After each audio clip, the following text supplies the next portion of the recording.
This second book is Halloween too. It's about a dragon and what happens to him one Halloween.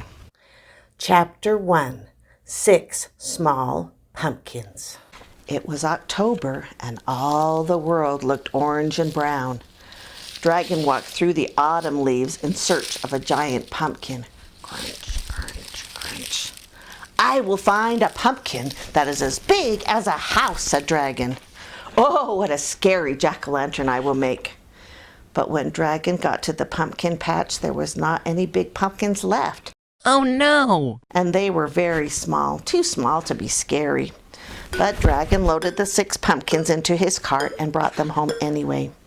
Later, as Dragon sat carving his 6 small pumpkins, a fox and a crocodile came by. "What you doing?" said the fox.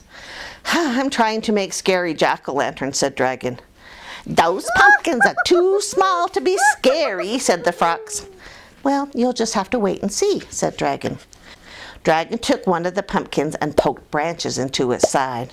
"Ha! That pumpkin looks silly," said the crocodile. "No one will be afraid of your silly pumpkins." "Just wait," said Dragon. Then Dragon put candles into the pumpkins and they lit up all bright and orange. Laughed the fox and the crocodile. "We've never seen such funny jack-o'-lanterns in all our lives." "Just wait," said the dragon. Finally, Dragon stacked the pumpkins one on top of the other. The fox and the crocodile stopped laughing. Their eyes became wide and they began to tremble and shake. "Oh," said the crocodile. "Ah," wailed the fox. And the fox and the crocodile ran off through the woods, screaming in terror. "What's the matter?" said Dragon. Then Dragon slowly turned around and looked at what he had made. "Oh!" Yikes! he said. "I scared myself." Dragon ran into the house and hid under his own bed. "I did not know that 6 small pumpkins could be that scary," he said. Chapter number 2, The Costume Party. It was Halloween night, and Dragon was very excited. He had been invited to a Halloween costume party. He tried to think of a scary costume to wear. He couldn't decide whether to be a witch, or a vampire, or a mummy. He thought and thought and scratched his head. One costume would be scary, but 2 costumes would be very scary. 3 costumes would be very, very, very scary. So he decided to wear all 3 costumes at the same time. First, he put on the witch's hat and the witch's nose with a wart on the end of it. "I feel scary already," said Dragon. Next, he put on the vampire cape and the vampire teeth. He couldn't talk very well. He said. Finally, he wrapped himself up like a mummy. He sure hoped his costume would not be too scary. He started to walk through the woods. He was going to the party alone. Suddenly, the wind began to blow. Flash! The lightning crashed. Boom went the thunder, and down came the rain. Poor Dragon. When he finally got to the party, he was soaking wet, and his costume was ruined. All the animals began to laugh.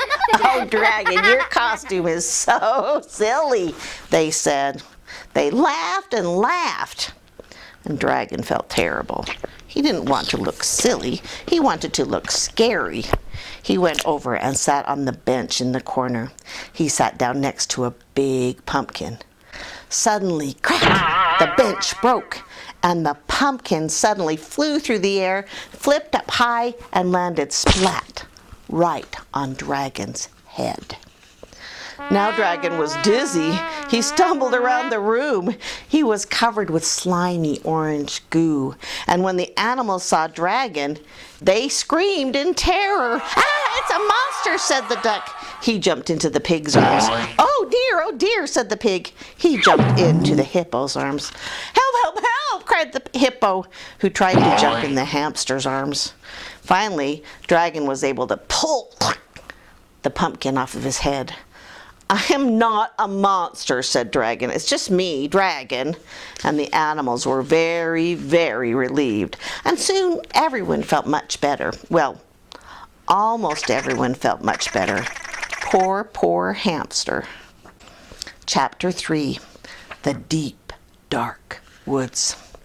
The moon was full, the sky was dark, and Dragon had an empty stomach. He was so hungry. He walked home through the spooky forest thinking of good things to eat. Softly the wind began to blow. Hoo, hoo, hoo. It was a pretty scary sound. Then the wet leaves behind Dragon's feet went. It was an even scarier sound. And when Dragon got farther into the forest, he heard the scariest sound of all.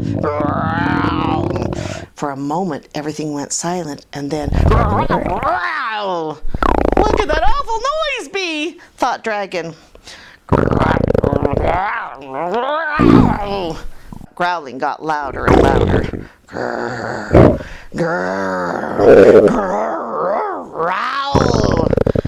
Finally, Dragon jumped into the air. Help me, somebody! There's a monster after me!